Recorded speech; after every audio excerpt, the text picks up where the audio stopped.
Welcome back, Idiot Squared viewers. This week, we have the first installment of our new series, the Awakening series by Idiot Squared, where we discuss power structures, these meta-organisms, governments, regulation, businesses, companies, all of those things, how we build these power structures and they may or may not end up controlling us, how to become aware of these things, and a great presentation by Bill Gurley that he gave at the All In Summit, which is going pretty viral right now. We're going to discuss that in today's episode. Remember, this is episode 1 of a series of episodes we'll do about awakening.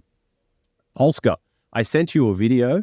Sent you a video through. Did you watch it, and what do you think? So you sent me 2 videos, right? The All In, and you also sent me the one by, is it Dr. Shiva? Yes. Okay, yeah, both videos were quite eye-opening, quite interesting, I would say. The All In Summit, this guy Bill Gurley is, I don't know, the way he just presented this idea, and I'll play a clip in a moment just so everyone can see what we're going to be talking about exactly. He's just like a rock star, dude. There's so many like mic drop moments. This clip sort of just summarizes and gives like the vibe of what this talk was about. But anyways, you guys should definitely go check it out. All In Summit, Bill Gurley presents 2,851 miles. That's the title of the video. All right, here we go. Let me introduce you to George Stigler. He's the 1982 Nobel Prize winner in economics and the father of regulatory capture. This is his most famous quote. As a rule, regulation is acquired by the industry and is designed and operated primarily for its benefit. I like to say regulation is the friend of the incumbent. Quick audience interaction moment. That's the one thing I want you to take away. So on the count of 3, scream, regulation is the friend of the incumbent. 1, 2, 3. Regulation is the friend of the incumbent. Yes. Amen. Fuck yeah, dude. It's just, I don't know. So that's the vibe of the entire presentation, I would say. He's been working on this for many, many years, supposedly. And throughout his career, he's written down moments where he's seen sort of, instances where regulations is basically, bad, when regulations can be bad. And he's pretty much logged all of these examples, and he's created this presentation that he's been working on for the past 15 years, I guess, or so. I'd say it's pretty much his whole career. It's really interesting because it was really informative, really well organized, really easy to understand. And again, there's so many cool mic drop moments. So you guys got to check it out. Yeah, and just a little background on Bill Gurley. Like, he's a very famous VC, venture capitalist out of Silicon Valley. He's had, pivotal roles in like Uber and a bunch of other businesses. But he's a gangster. And I think like why it was such a great presentation is because he just doesn't give a fuck. Like, he burnt so many bridges by doing that talk, by illuminating what really happens. He essentially fucked himself from being able to play that game. And I don't know, I just mad respect that. I love it when you see somebody like willing to like burn down the house that they could otherwise, go and live in, so to speak. But it's a brilliant presentation. He highlights just how bad regulatory capture is and how easy it is and how it does benefit the incumbents. And he gives great statistics on this. Like, he shows the actual, he shows the data of how, like, when they put some new regulation in place, how it benefits the incumbents, how it kills competition, how it kills innovation, how it does all of these terrible things. And it doesn't benefit the people, which are the people who have funded the governments and have, helped the taxes pay for all of this stuff. It doesn't benefit the people. It benefits the incumbents. And it's such a powerful thing.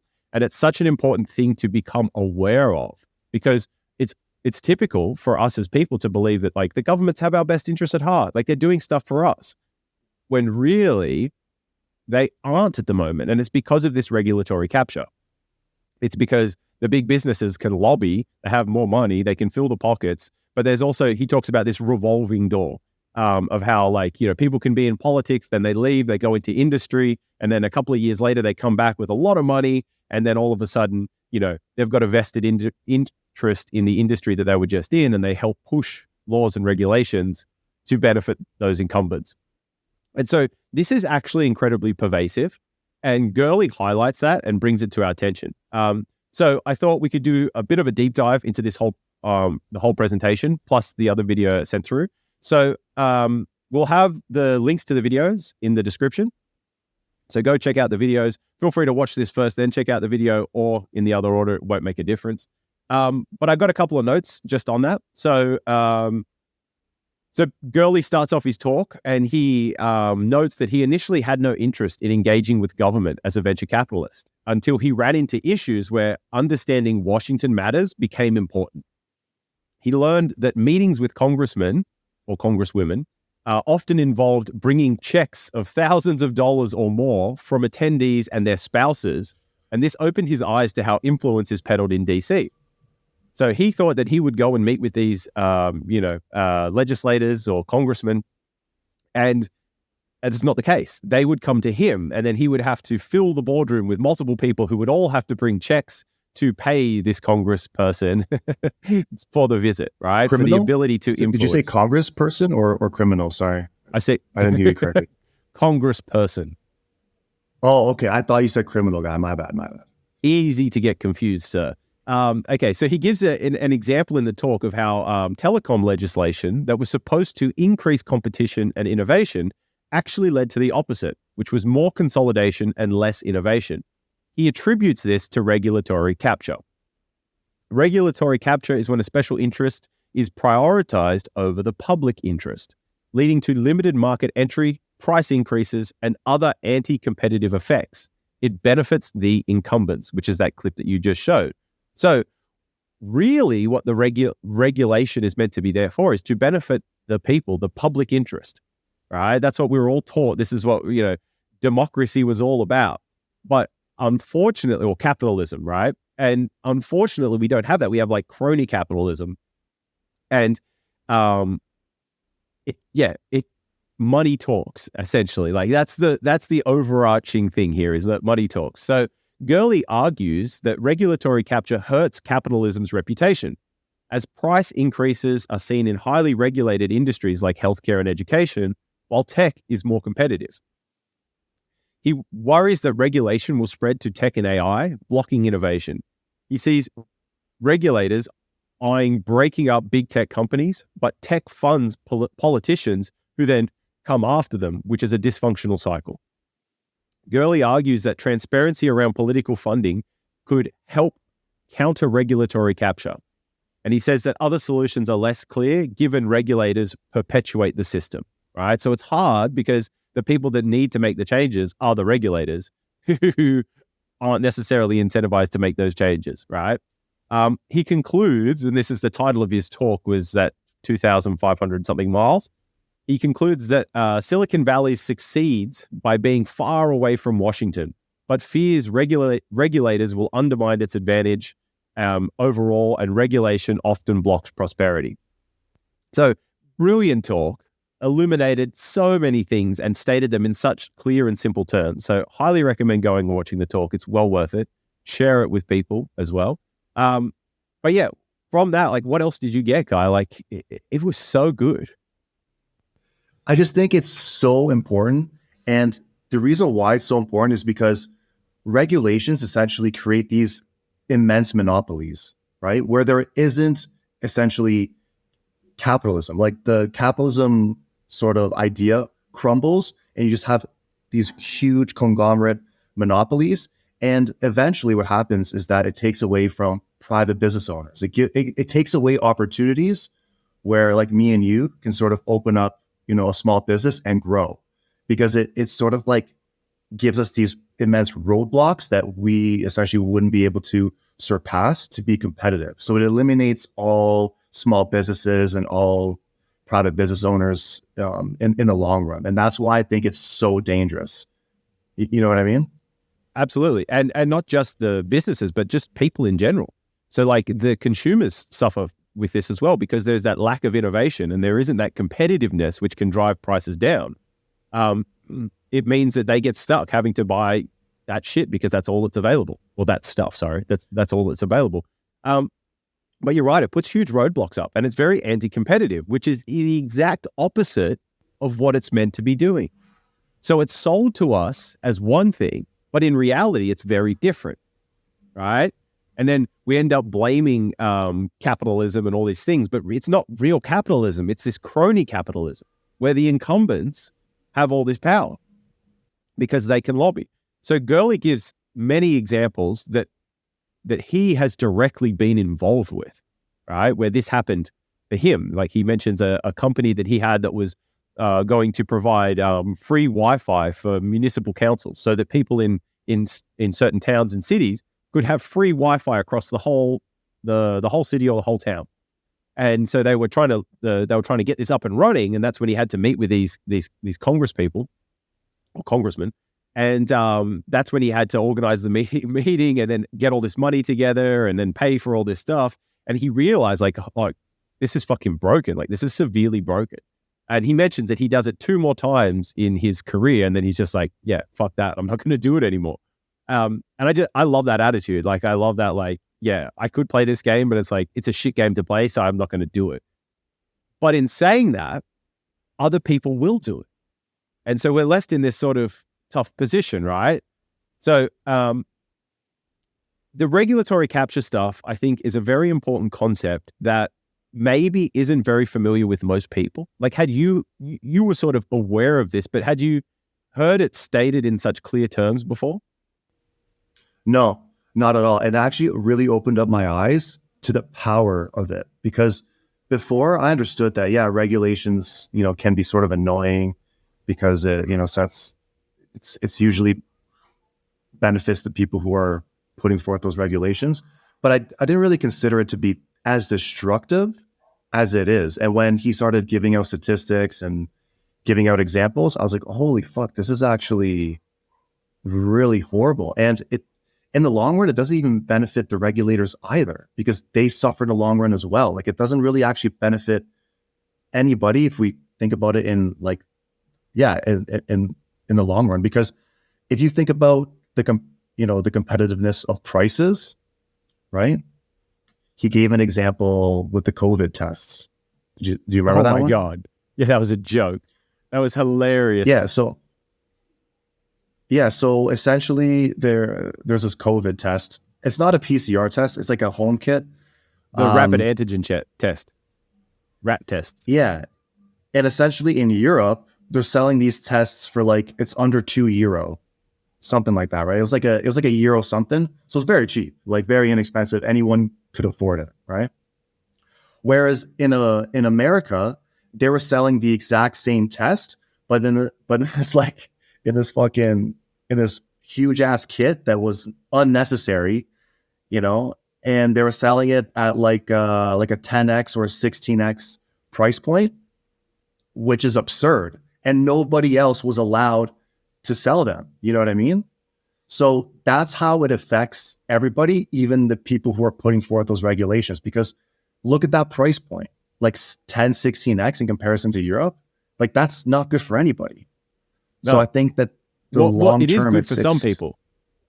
It is good for some people. Okay. It's good for the people selling those fucking tests, right? It doesn't benefit the masses. It benefits the few. That's true. Okay. So yeah. So right? I guess my point is sort of incorrect in that sense, where, because from my understanding, he did mention that eventually it would also affect the regulators as well. Because on a long enough time horizon. Yeah, on a long enough time horizon, absolutely, because human innovation is stifled. Progress is slowed down. So we if you zoom out 100 years, we're not where we could be. We're where we are because of all that regulatory capture. And so, like, it benefits them in the short term in that regard, because, they're getting more money. Okay. But like, if you zoom out long enough, it fucks the whole show. It impedes the progress of humanity. And it consolidates power. And this is something that, we've been discussing, but it's like, the more that it benefits the few, then the more power the few can elicit over the many. And that is not a good thing. Like, it really isn't. you can't guarantee that people are going to have your best interest at heart. Like it's if each of the people are trying to, you just can't trust that that the few will have the many's best interest at heart, right? It's a constant tension between, you know what I mean? Like there's a constant tension between the many and the few. And if the few get too much power, then they can abuse that power and use it to means that definitely does not benefit the many. And I think we can say that that's happening a lot. And it seems as if that power is consolidating, or, the power of the few is growing relative to the power of the many. And there's many examples of this, but we'll stick to this video for the moment. He also brings up another great point about Epic, which is like a very large privately held company owned by a lady out of Wisconsin, and how she used to work with Obama, and then she's like one of Obama's biggest donors now, or was one of his biggest donors.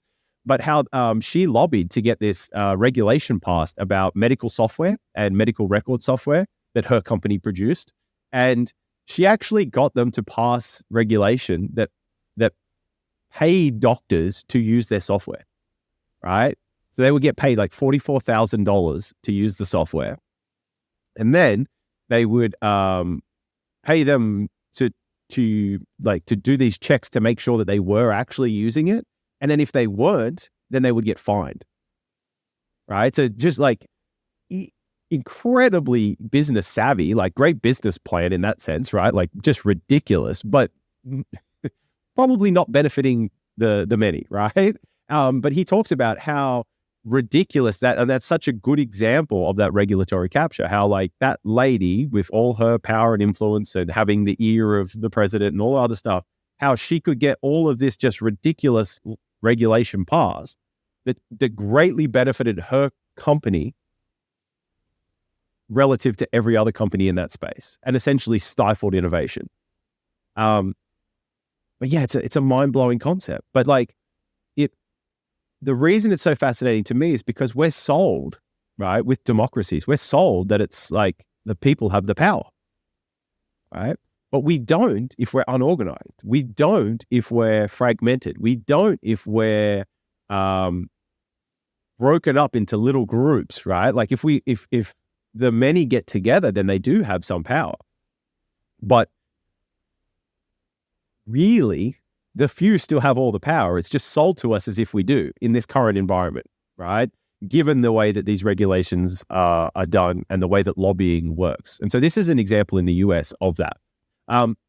If you have any points you want to hit on that, we can. Otherwise, I've got another little bit of a summation from the talk. I just wanted to elaborate on one quick thing. Yeah, go for it. It's also awareness, right? Like you're right. Like we need to come together, but it's also about awareness, because people don't actually understand why regulations are bad.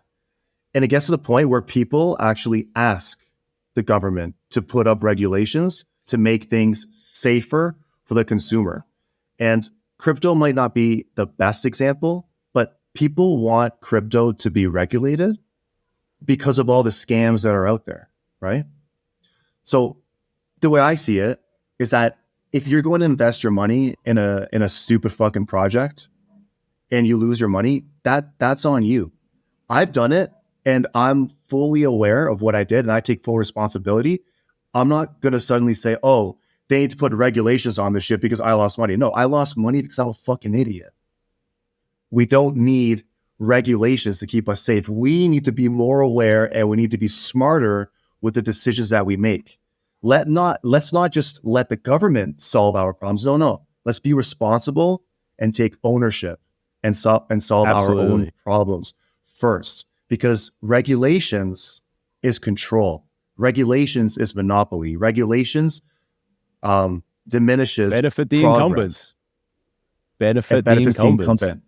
So be careful what you wish for. We do not want regulations. Let's just get that clear. Let's get that out there. Yeah.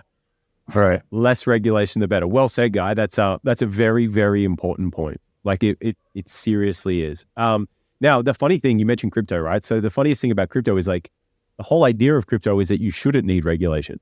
Like that's the whole idea of on-chain. It's like it shouldn't need the regulation.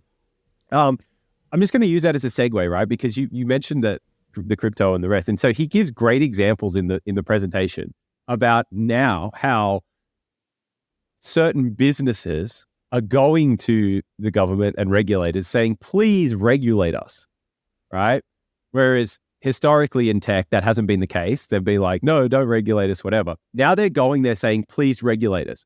And he makes a brilliant point, which is regulations benefit the incumbents. And so all the people that are going to these regulators, like he mentioned Sam Altman from OpenAI, he mentions Mark Zuckerberg from Facebook, he mentions Brian Armstrong from Coinbase, going to the regulators and saying, please regulate us, we want to be regulated.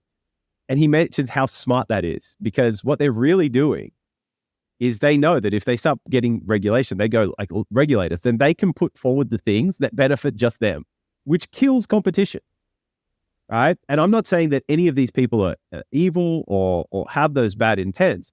This is just what these superorganisms do, these big businesses, these companies. Like, that's the name of the game, is get market share, minimize the competition. And the whole idea of like what the people should be doing and what competitive markets should do is never allow them to just have that free ride, because then they get lazy and sloppy and innovation stops and prices go up and it doesn't benefit anyone. And so there needs to be that constant competition. There needs to be that constant challenge to keep everybody on their toes, all the businesses, all of those things on their toes.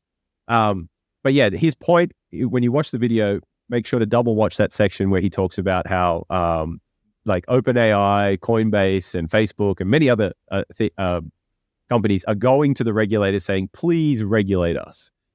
Because it seems like they're doing a good thing when really we know that regulation benefits the incumbents and they're just going to benefit from that. So it's like this trick that they're playing on everybody. Okay, so I've got a couple extra points that we can go through here. All right, so this is very good. So Gurley provides examples and other evidence about regulatory capture and how widespread it is in the US. Okay, so he provides 4 concrete examples spanning telecommunications, healthcare, IT, and medical diagnostics, where regulations lead to anti-competitive outcomes that benefit the incumbents. The concept of regulatory capture was fleshed out by Nobel Prize-winning economist George Stigler. He theorized it was a natural result of regulatory agencies getting controlled by the industries they were meant to regulate. So there's this like revolving door. There are many more examples beyond Gurley's presentation. Banking regulations that benefit large financial institutions, agricultural subsidies that flow to huge agribusinesses, exclusive licensing deals for things like taxi medallions that limit competition, and many others.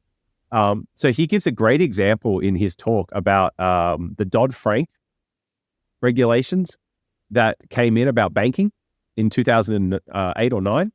And like, so he has a chart in the talk about how like the banking sector was growing, like there were more new banks every year. And then after Dodd-Frank came in, it just killed it. Like there was like essentially no new banks came. Oh yeah. Like 2008. 8 or 9. Yeah. And that helped to consolidate the big banks. Correct. Yeah. So scholars have noted regulatory capture in diverse sectors, including finance, energy, transportation, pharmaceuticals, agriculture, military contracting, and more. So like they're the big dogs, right, about how the world works. And we'll follow up on how the world actually works from like a energy standpoint, a food standpoint, resources and things like that in a future pod in this series.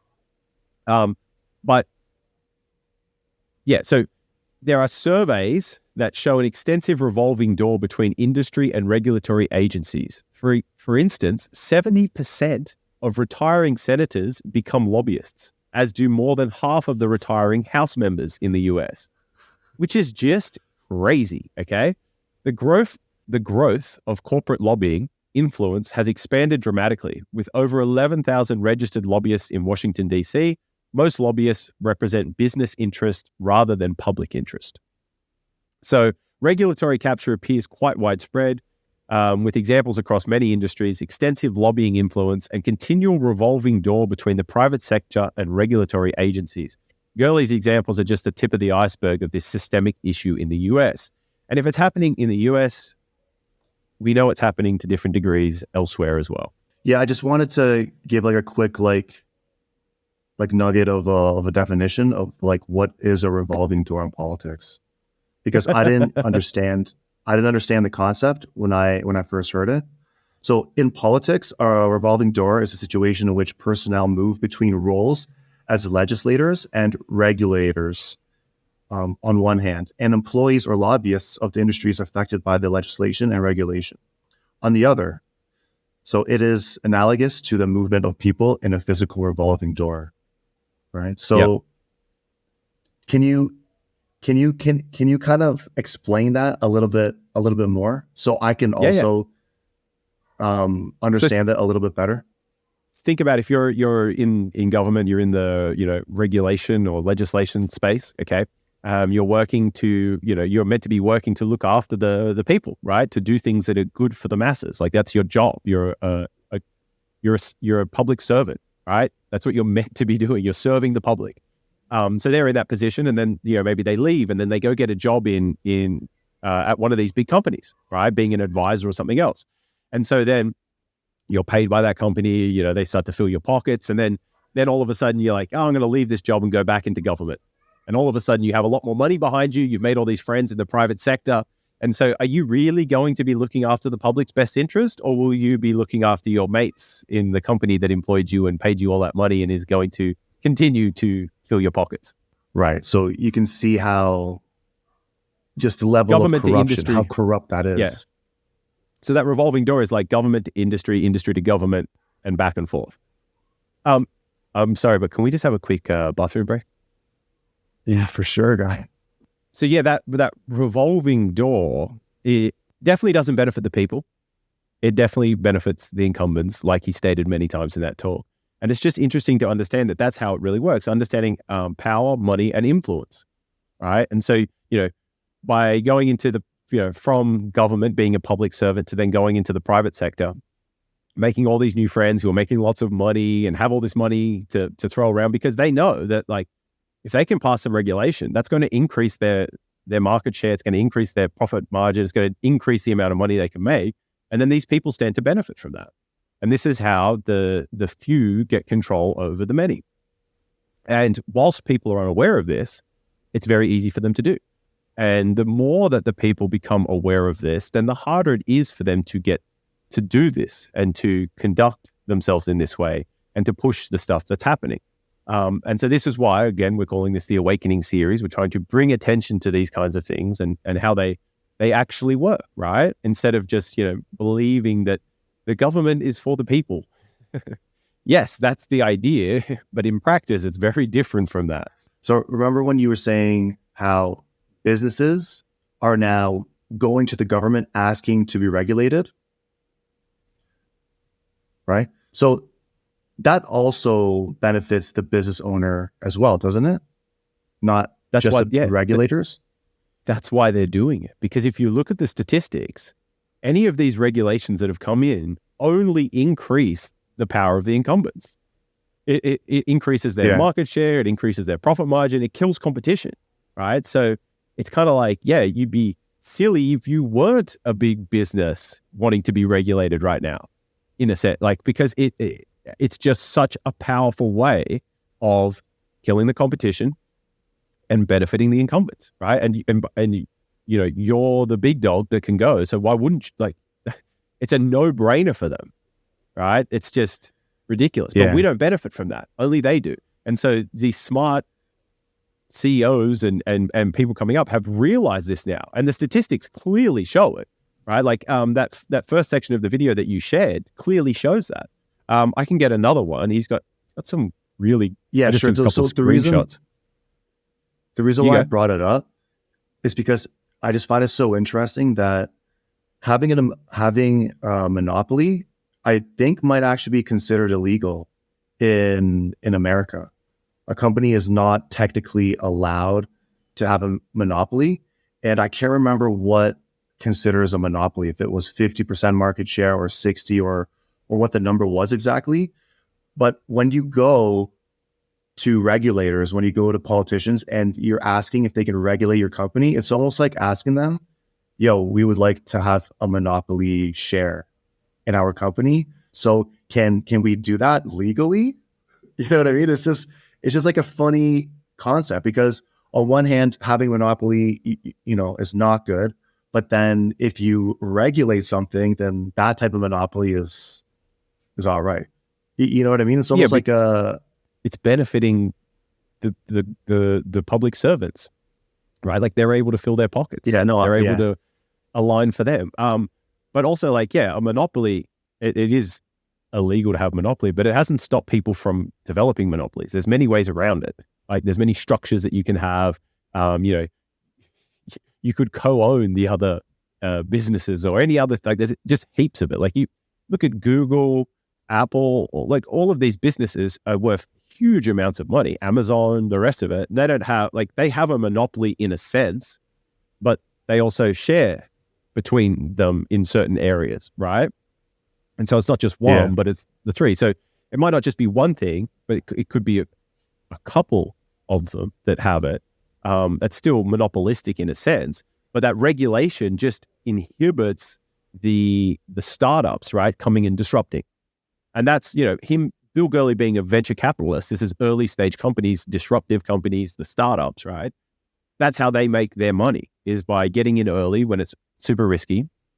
But these businesses and these startups are doing things that have huge potential impact and ability to, change the way things are done and benefit the people. Like that's why startups have an opportunity. What he's essentially saying here is that this regulation stuff kills that. And he's scared that they're going to come for tech and AI, and that will essentially kill venture capital from that space. Right. So I've got a screen share here. And so this was from that first bit of video that you showed. As a rule, regulation is acquired by the industry and is designed and operated primarily for its benefit, which we just need to drill into our heads. So there's another good one, which is regulatory capture. In regulatory capture, a special interest is prioritized over the general interests of the public, leading to a net loss for society. Regulation is influenced such that market entry is limited or restricted, prices are protected or even increase. Mechanisms of influence: money made worse by citizens united, exposure, time spent, and then revolving doors of executives/regulators.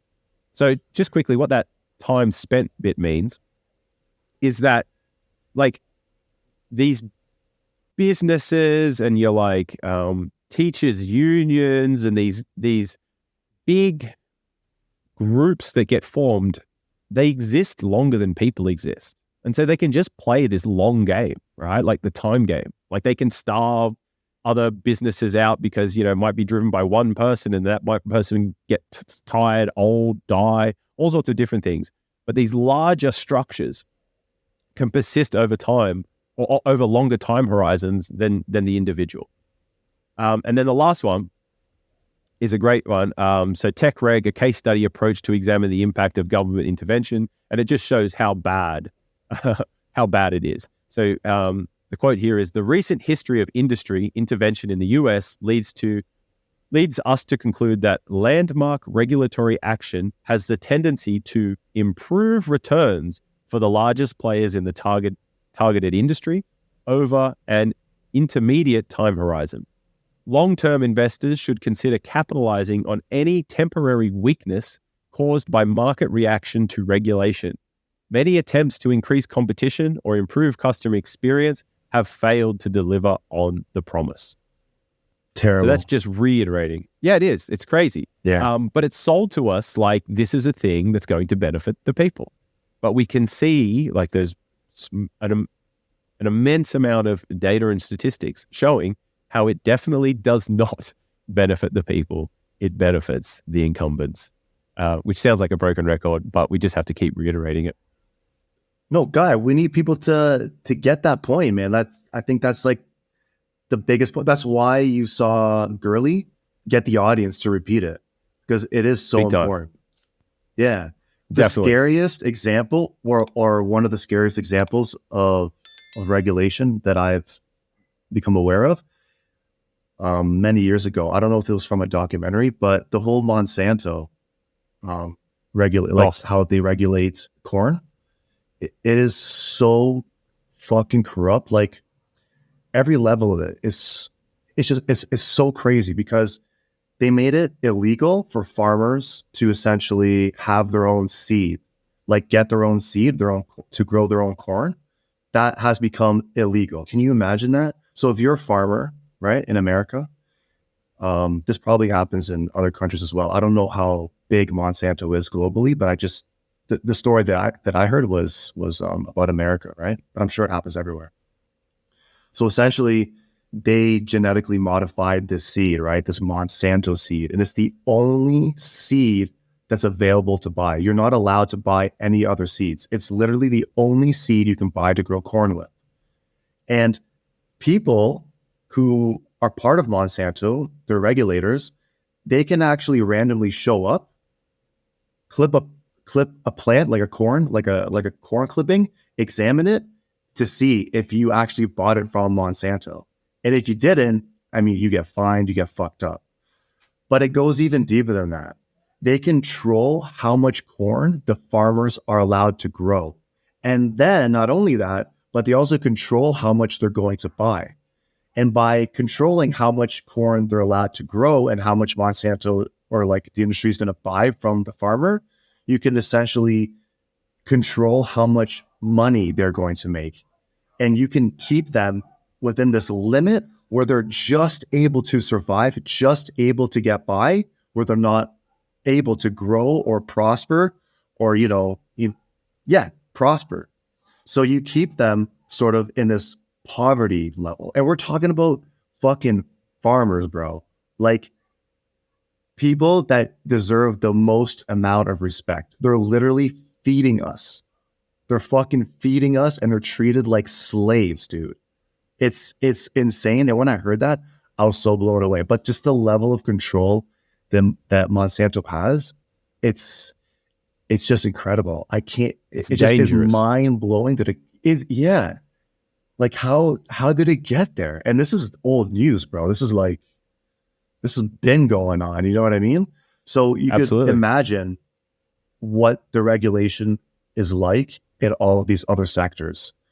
So that's just the food sector. Like, let's imagine what the drug sector is like. You know what I mean? It's the same thing. What's going to happen? Yeah. Right. And we could talk about each sector and how devastating it could be for humans. Basically, what's going to happen when they start regulating AI, for example, right? Because they're going to. It's going to get there. Like that's like regulating information. What's that?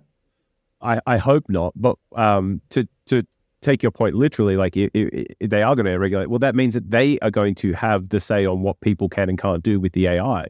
But then they'll be essentially free to use it, right? And so the people that can jump through the hoops and make it look like they're following regulation or follow it within, they make the regulation so that only a few people can have access to it, then that gives the few more power over the many. And it's the same as every other time that the regulation comes in. All it does is consolidate power to the few and the incumbents and take it away from the many. And I think that it's pretty evident in modern society how much of that has happened. All right? Like we are, arguably in the most prosperous time, but I don't know if everybody feels that way, right? We sort of have less freedoms and in some sense, less opportunity because of the incumbents and because of that regulation. But this is, Gurley talks about it in the thing about, is this a sign of the downfall of the US, right? Like, throughout history, all these societies and civilizations have had this rise and then this fall. And is that fall associated to this, like, the regulatory capture and the benefiting the incumbents that eventually leads to the demise of that civilization or that civilization essentially. And so it's like you need some structure, but too much structure kills the system. And we talk about this all the time, about the balance between order and chaos. And more regulation is just more order, more hoops to jump through. But too much is bad. And not enough, none is also pretty sketchy. So we need some, but we need to find like the minimal amount, like what's the least amount that we can have that allows for all of this. You mentioned Monsanto, which is a good one, right? Another good one is Tyson Foods in America, who are like massive in farming, right? And so they do a similar thing with their chickens, where you have to buy the hatched chickens from them, and then you have to raise them. You have to buy the food from Tyson Foods. You have to, feed them a certain amount, and then they'll pay you a certain amount for those chickens. But like, you have to do all the work in between. And they essentially do the same thing where they keep these people like just barely surviving. And the only people that benefit from that are the few, right? It isn't the many, and it definitely isn't the farmers doing all that work. It's the big corporation. And it's just this, if you think about it, like they're sucking the monetary energy, the physical energy, the life force out of people and consolidating it into a very central thing, superorganism that can grow and expand and then reach its tentacles out further and suck and absorb all that energy, so to speak, in all those different forms. And we have to be careful because we're building, we've built these things. Us as people have built these things. And so it's important that we're aware of that, right? Like, it's like we are sort of building these things that then end up controlling us. We build them for our benefit to start with. And then, then there's this phase where it's really beautiful. You get all this growth and everything. And then it starts to get stymied. The incumbents start to get more control. The public servants no longer serve the public. They serve the private interests. And it's this cycle, right? So it's interesting to see where that is with the US and throughout the rest of the world. I've got a couple of other talking points that we can go through. If you want to riff off any of them, just stop me and we can go for it. There's 1, 2, 3, 4, 5. There's about 7 points. So as I'm reading, if there's anything that you want to talk about, just interject, let me know, and we can discuss. Sounds good, guy. So with regulatory capture, it often happens subtly and incrementally over time, as industry influence gradually skews regulations in their favor. This boiling frog effect means questionable regulations gain acceptance. So because they play the long game, right, and the industry influence gradually grows as the industry grows, and and we help feed that growth, right, by buying the products, by being a consumer with them or utilizing their stuff, etc. We help them to grow.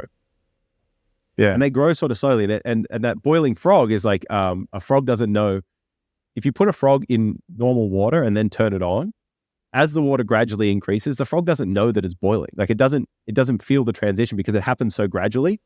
And then all of a sudden it's dead, right? So that analogy is sort of referring to the same way that this regulatory capture sort of happens. Yeah, it happens very slowly. That's by design. Exactly. So the reason why it's done that way, by design, and the frog analogy is perfect, is because we are not aware that it's happening, essentially. Like, we kind of are, but they'll sell to us as safety, Oh, it's for your safety. It's for your safety. And just gradual steps and a little bit more, a little bit more, a little bit more. And then suddenly the water's boiling and the frog is dead. And we don't even remember how we got there because this is a long process. But again, that is by design. They've thought of it. They're doing it purposely in that way because humans are malleable. Our brains are malleable. But, if you punch someone in the face, they're going to feel it.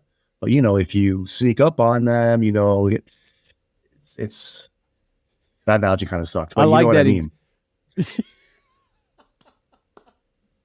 Yeah, right. That's why it's well. So it is by design, but I don't know if it's by conscious design as much as you were sort of alluding to.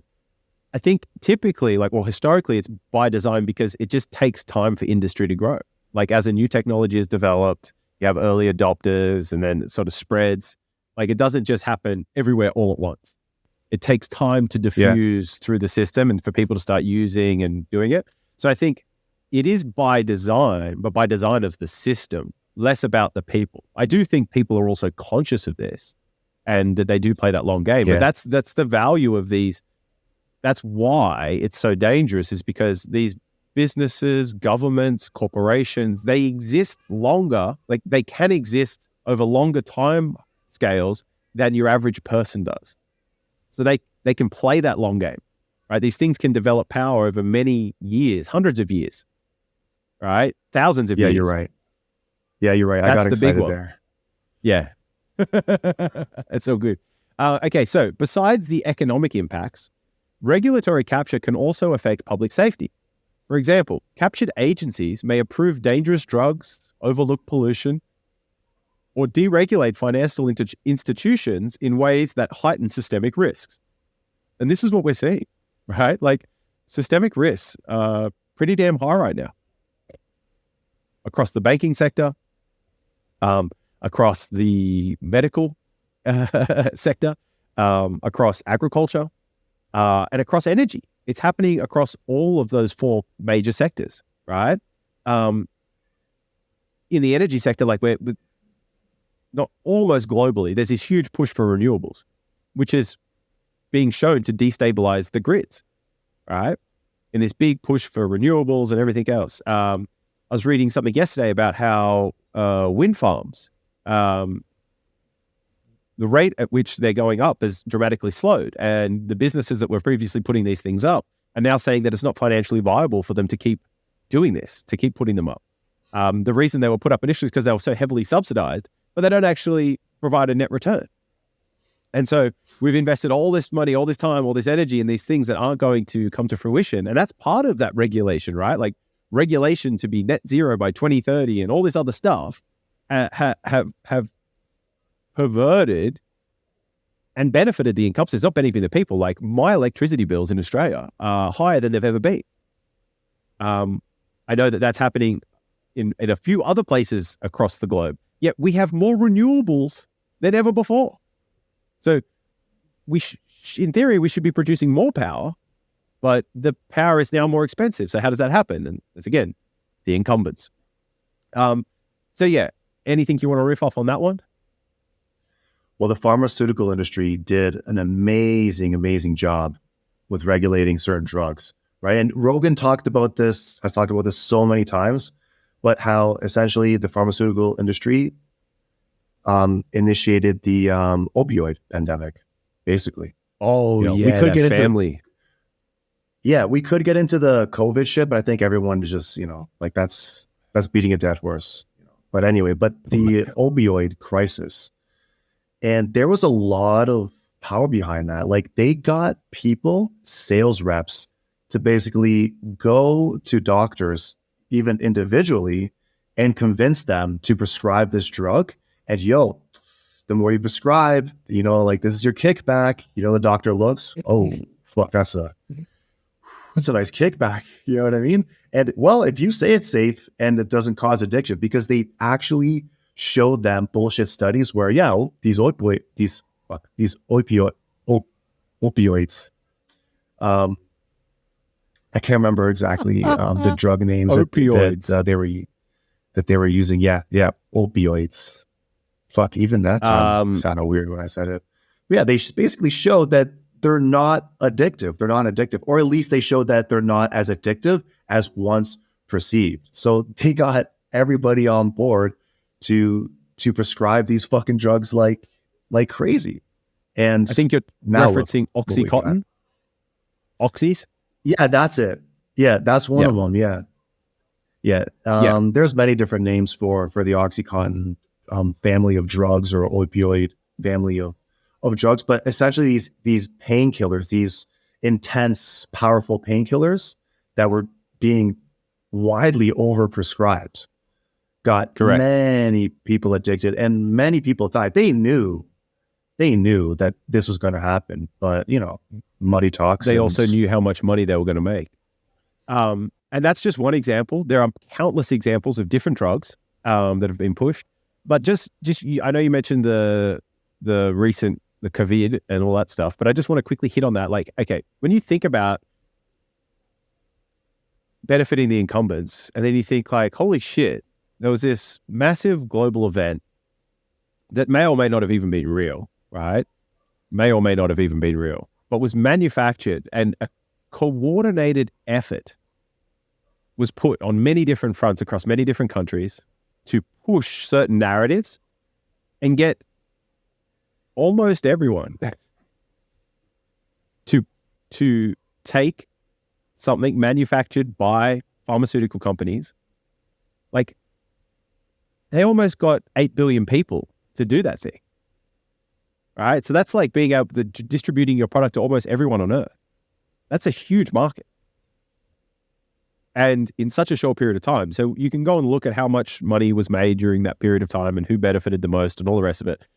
But what you can really see the tactics and the way that they go about this stuff. Look, that opioid thing was ridiculous because of the amount of money it did, but the amount of damage that it caused, right? So in order for the few to benefit, it has to come at the cost of the many. Like, and this is just a fundamental point, okay?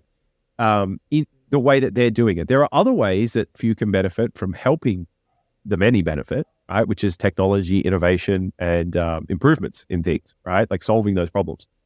But the interesting thing about the opioid is that it's now created this sort of secondary consequence, which is this fentanyl crisis, which is like way worse because these people were addicted to those things, right? And then it's become harder to get those things because they've sort of like realized that there was a lot of bullshit going on with the oxys and the rest of it. And now they've got to this fentanyl stuff, which is way more dangerous and is causing way bigger problems. But yeah, that's just one industry. Like we can look at it across all of them. Like it's crazy. Like I mentioned, it's happening across energy, it's happening across baking, it's happening across all of these different sectors. Anything else you want to riff on that or next point? Yeah, I got another point, but maybe I'll save it because it'll probably come up. Again. Okay. So the next point are revolving door appointments that shuffle personnel between industry and regulatory bodies are very common. These appointments face little public scrutiny compared to appointments of elected officials. All right. So we have like the elected officials that you get to see, and then there's another layer below them. All right. And this is the stuff that we don't really see, but this is where all of it's happening because it's a little bit obfuscated. It's not as obvious to us. And that's that, revolving door between essentially government, regulators, and private industry. Gurley highlights the media's complicity in regulatory capture by uncritically repeating industry-promoted talking points. For example, presenting pro-regulatory outcomes as victories rather than examining whose interests they really serve. And that's because the media benefits greatly from all of these things. Who pays the media? Who funds them? Who donates to them? Right? Like, who pays for advertising spots in those magazines, in those newspapers, on those websites? Who's paying their bills? Well, it's the big businesses. It's not the mom and pop shop from down the road. It's the big pharma companies. It's the big ag companies. It's all the big companies. So actually, a stat came out recently, and I saw this on the PBD podcast. PBD was saying that 80% of the funding comes from pharmaceutical companies. 80% of the media's advertising funding for advertising at 80%, bro. That's in the US. That's nuts. Yeah. Yeah. Sorry, I should have been more specific. In the US, which is insane because most countries, I think there might only be 2 countries in the world which allow pharmaceutical industries to advertise drugs. It's America, and I think the other one is New Zealand, I believe. Oh, interesting. It's definitely not like we don't allow it here. No, neither does Canada. It's ridiculous. It's crazy. There was a funny thing going around the internet a few days ago, or maybe it was a week ago. Novak Djokovic winning some big tennis thing, and I didn't hear. No. Okay, so Novak Djokovic won some tennis thing in the States or somewhere, and he refused to get the jab, right? Like, so it's well noted. Like, he got kicked. He wasn't allowed into Australia to compete because he wasn't jabbed, right? So he stood he stood his ground, which I mad respect and love to see that. Like, that was just a beautiful thing to witness, right? And the funny thing is he won this tennis tournament, and the sponsor for the tournament was Moderna. But so many people had injuries from getting it that like couldn't compete and do all this other stuff. And so it's like the guy that didn't get this thing that was going to save everybody ends up winning the tournament. sponsored by them. Very, very funny because he was the one guy that was like, "Yo, no," and publicly, not the one guy, but he was one of the people who publicly stated like, "No, I'm not doing this." So you can't have advertisements in Australia, but you could have pharmaceutical companies sponsor events though. I'm pretty sure they can still sponsor events and do a whole bunch of other stuff. Yeah. Whether it's directly or indirectly. Yeah. So I guess the way around it is that they're not specifically advertising like this drug, right? It's just Moderna. Sponsored by this company. Yeah. Yeah. Okay. Yeah. I got you. But just because it's not directly to the public doesn't mean it can't indirectly be done to the public. And so one mechanism that they do utilize is influencing doctors or people who are prescribing these things. So they provide them with lots of information. So say, like there's like 1,000 articles published a day in some medical field, right? Or just in medicine in general. Well, no doctor has the time to read through all those papers.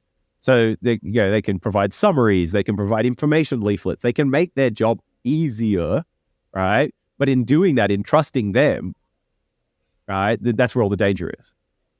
By trusting what they're saying is true and not understanding that they have a vested interest, that's where the danger comes. But because most people are trying to make their lives easier or less complicated, then it's just easy for the doctors and easy for these people to take that information or to trust what they're saying.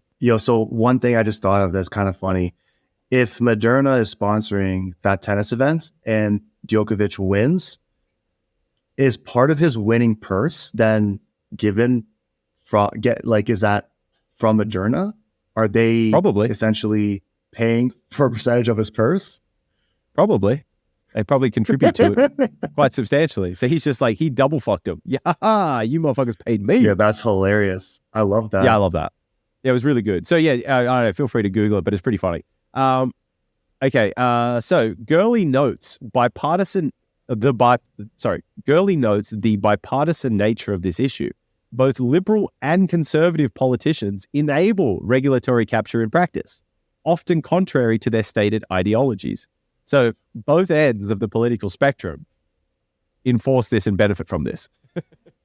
Like it's not a liberal or conservative; it's both, right? They all do it because they're all in the game. Okay, the growth of lobbying influence has led some experts to suggest that the US has become more like an oligarchy rather than a democracy. This regulatory capture is a root cause of the perceived decline in democratic representation. And this is, I think that's so evident when you really start to wake up and start to see these things and understand that these big businesses aren't doing things to benefit you. They're doing things to benefit them and their friends and colleagues or whatever else. It really is quite an adversarial world that we live in. It doesn't mean you can't have love and trust and all these other things, but you do have to think critically about this stuff. And you can't be naive about it, right? It's easy to think that they've got your best interest at heart, but that creates the space for them to then take advantage of that. If we're too trusting, then we're easy to be taken advantage of. Potential solutions, okay? So we've talked about all the downside. Let's talk about the potential solutions. Gurley suggests that transparency and closing the revolving door faces challenges. He says that transparency, we should be able to, as soon as people meet, people from different companies and boards and politicians, regulators, etc., anytime any of them meet, it should be made public. Anytime any money is donated or exchanged, it should be made public. Right now, it's really hard to find any of that information out, but there should be full transparency. Now, one interesting thing that I wanted to talk about with the transparency is governments are pushing, this is a global thing, to have more insight into the everyday person's life, right? So more transparency for the people. But really, all that we actually need is transparency for the politicians and transparency for big business. If we had radical transparency for governments and big business, we don't need it. The people don't need that. The people who are pushing it onto the people are actually the people that need it. And it would solve most of the problems, right? It would solve most of the problems. But he says that faces challenges because they require political will to reform the system. Those benefiting from regulatory capture unsurprisingly resist the reforms. And so it's kind of like this entrenchment, right? Like it's a bit entrenched. But yeah, just in summary, regulatory capture has many subtle but deleterious effects with roots throughout the system. Gurley's presentation provides an enlightening overview of this insidious issue. So I love that. Full transparency. I mean, that is, I guess, I don't know if it's the only way to go about it, but it's definitely a really good way to go about it, because that would prevent companies from doing slimy shit, because they know that the public's going to become aware of it. So it's not only that we know exactly. Yeah. So it's not the transparency portion is not only we know where the money's being moved, we know what decisions are being made. No, it's actually a way to prevent from like the shady shit going down, or like what you said, less of it, right? Because we're going to be, it just makes it harder. So yeah, right now it's so easy for them. We need to make it harder. As the people, we need to make it harder. And basically you just make it illegal for companies not to be transparent. That's it. So anytime anytime money's being moved around, legally, it has to be shown to the public. And if not, it's like, I don't know, it's contradicting, or it's going against like a bylaw and the, what's the body, like the accounting body of money being moved around. I guess it's different for every country, right? The IRS, yeah. So it would be essentially like something like you would be committing, what's it called? Not a crime, but what's the word? You know what I mean? There would be just like this bylaw put in place. You're not complying by that bylaw, and then you get fined. So I have a potential solution we can discuss. It involves crypto, but I also need to just use the bathroom one more time. Sorry. Oh shit, guy. Mad hydrated. Apologies for that. I had a little bit of caffeine before today's podcast, and it's seemed to have a bit of a diuretic effect. No worries, guy. You were about to salvage my incoherent idea of how we could solve this issue. Yeah, okay. So you mentioning about the laws and all the rest of it, we still run into the same problem of like, who's enforcing this, right? If we leave it up to people, then they can be corrupted, they can be bought, and it will essentially just benefit the incumbents again. So Gurley talks about this, and he sort of said, he says it in passing. He doesn't really go into it in much detail, but we can expand on it, where he says this is where he thought crypto might be useful, right? Because we can have these things hard-coded into contracts, into the system, where, the transactions have to be done on-chain. And then we all have access to that on-chain data. And so then, the people can see what's happening and who's influencing what, and it can be done in a very transparent way. So that it's out in the open. And there's a great saying that I love, which is, light is the greatest sanitizer. And so by shining a light on something or exposing it to light, like you notice like mold doesn't grow where it's very sunny, moss doesn't grow there. Like you can't let these things don't fester in the light, right? Light is it is a fantastic cleanser. And so that really is that it really is a very important thing, is having it out in the open, transparent, so that all of the people can see whenever they want to, whenever they can see all of the happenings, the exchanges of money or time between these key stakeholders, so that it can be questioned. But and that also segues into the next thing, which is like, we need better mechanisms to keep people in positions of power accountable. I think, way back in the day, like old school, when television was first out, like the debates that you can go and watch these old debates that you had between politicians and people. There used to be so much more of that. And now it's all just theater. It's all just theatrics. It's not real. No one addresses any of the real points. They deflect and dodge, and like people, the people in the positions of power, the few, and the people behind them, which is, the businesses, corporations, and those incumbents, they aren't held accountable. And it's we, the people, who have to hold them accountable and think of ways to do that.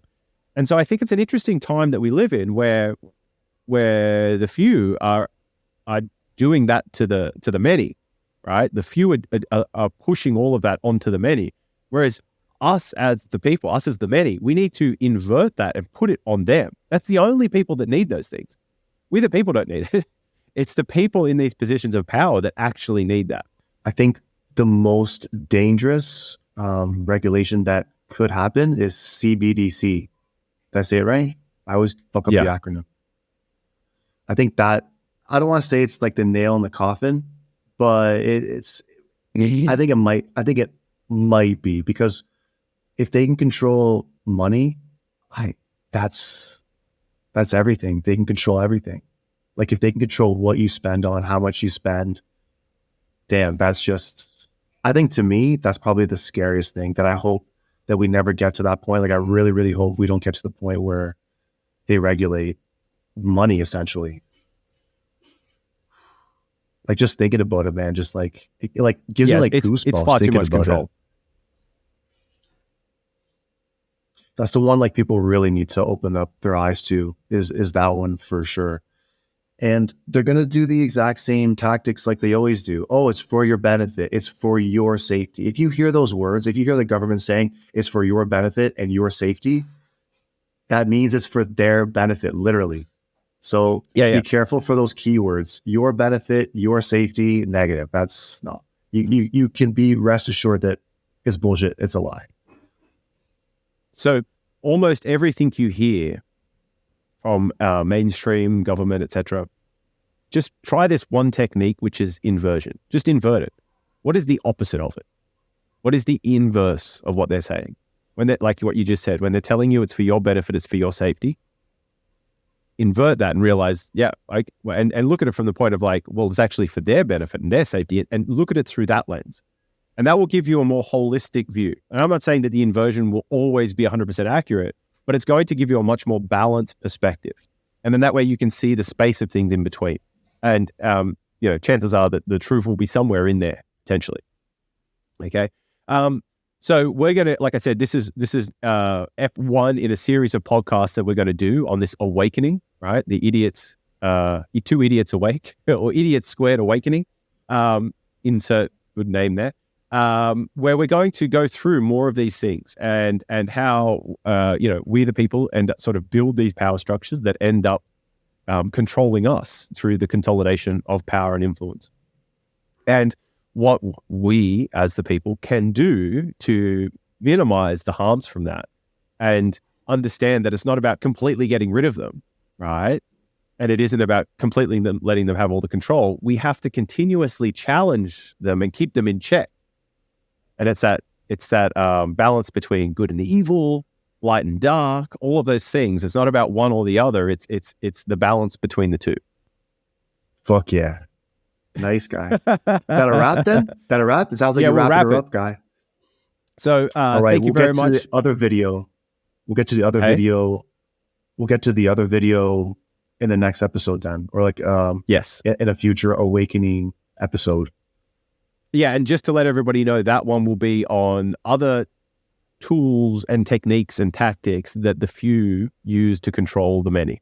Remember, the best way to let us know that we're complete fucking idiots is by subscribing to the channel, liking the video, sharing the video, annoy your friends and family with this shit.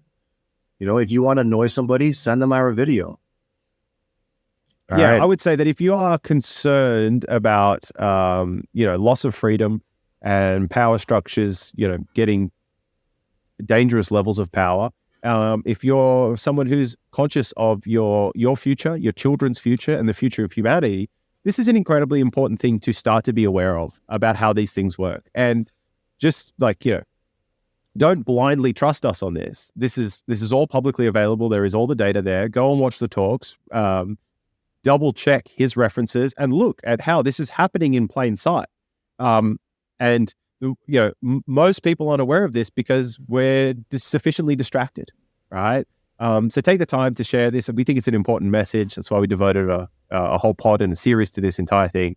But yeah, thank you very much for listening. Have a great rest of the day or night, wherever you are. Polska, thanks. Appreciate it. Love you, guy. Love you, great lots. Afternoon. I thought we're doing love you lots now, guy. Fuck you. All right, bro. All right. Peace. Peace.